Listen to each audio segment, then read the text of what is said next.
بسم اللہ الرحمن الرحیم۔ السلام علیکم، میرا نام ہے علی حیدر اور آپ دیکھ رہے ہیں صفا وائس یوٹیوب چینل۔ ہمارا آج کا واقعہ حضور نبی کریم صلی اللہ علیہ وسلم کا ظاہری وصال کے بارے میں ہے۔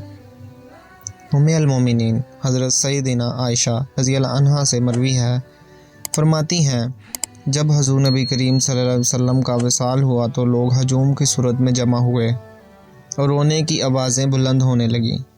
فرشتوں نے حضور نبی کریم صلی اللہ علیہ وسلم کو کپڑوں میں لپیٹ دیا۔ حضور نبی کریم صلی اللہ علیہ وسلم کے وصال مبارک کے متعلق لوگوں میں اختلاف ہو گیا۔ بعض نے حضور نبی کریم صلی اللہ علیہ وسلم موت کو جھٹلا دیا، بعض گونگے ہو گئے اور طویل مدت کے بعد بولنا شروع کیا۔ بعض لوگوں کی حالت خراب ہو گئی، وہ بے معنی باتیں کرنے لگے۔ بعض حواس باختہ ہو گئے اور بعض غم سے نڈال ہو گئے۔ حضرت سیدنا عمر فاروق رضی اللہ عنہ ان لوگوں میں سے تھے جنہوں نے حضور نبی کریم صلی اللہ علیہ وسلم کی موت کا انکار کر دیا۔ حضرت سیدنا علی مرتضیٰ رضی اللہ عنہ غم سے نڈال ہو کر بیٹھ گئے۔ حضرت سیدنا عثمان غنی رضی اللہ عنہ ان لوگوں میں سے تھے جو گونگے ہو کر رہ گئے تھے۔ حضرت سیدنا عمر فاروق رضی اللہ عنہ نے اپنی تلوار میان سے نکال لی اور اعلان کیا، اگر کسی نے کہا کہ حضور نبی کریم صلی اللہ علیہ وسلم کا وصال ہو گیا ہے تو میں اس کا سر قلم کر دوں گا۔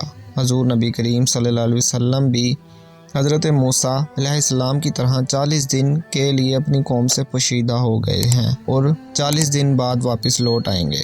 حضرت سیدنا ابو بکر صدیق رضی اللہ عنہ جو اس وقت بھی حارث بن غزرج میں موجود تھے، انہوں نے جب حضور نبی کریم صلی اللہ علیہ وسلم کے وصال کی خبر ملی تو فوراً تشریف لائے اور حضور نبی کریم صلی اللہ علیہ وسلم کے ماتھے کا بوسہ لیا اور عرض کیا، یا رسول اللہ، میرے ماں باپ آپ رضی اللہ عنہ پر قربان ہوں۔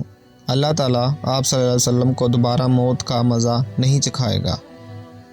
اللہ تعالیٰ کی قسم، آپ صلی اللہ علیہ وسلم وصال فرما گئے۔ پھر حضرت سیدنا ابو بکر صدیق رضی اللہ عنہ صحابہ کرام رضی اللہ عنہ کے پاس باہر تشریف لائے اور فرمایا، اے لوگو، جو محمد صلی اللہ علیہ وسلم کرتا تھا تو یاد رکھے محمد صلی اللہ علیہ وسلم وصال فرما گئے ہیں، اور جو محمد صلی اللہ علیہ وسلم کے رب کی عبادت کرتا تھا تو جان لے وہ زندہ کبھی نہیں مرے گا۔ اللہ تعالیٰ کا فرمان ہے، محمد صلی اللہ علیہ وسلم تو ایک رسول ہیں، ان سے پہلے بھی کئی رسول ہو چکے، تو کیا اگر وہ وصال فرما جائیں یا شہید ہو جائیں تو تم الٹے پاؤں پھر جاؤ گے؟ حضرت سیدنا عبداللہ بن عباس رضی اللہ عنہ فرماتے ہیں، جب حضرت سیدنا ابو بکر صدیق رضی اللہ عنہ نے یہ آیت مبارکہ تلاوت فرمائی تو معلوم ہوتا تھا کہ ہم میں سے کوئی پہلے اس آیت کو جانتا نہ تھا۔ یہ واقعہ سن کر اگر آپ کا ایمان تازہ ہوا ہے تو ہماری اس ویڈیو کو لائک کریں اور ہماری اس ویڈیو کو فیملی ممبرز کے ساتھ ضرور شیئر کریں تاکہ ان کا بھی ایمان تازہ ہو سکے، اور مزید اس طرح کے واقعات سننے کے لیے ہمارے چینل کو سبسکرائب کریں اور بیل نوٹیفیکیشن کو ضرور پریس کریں۔ اپنا خیال رکھیے گا، ہمیں دیجیے اجازت، اللہ حافظ۔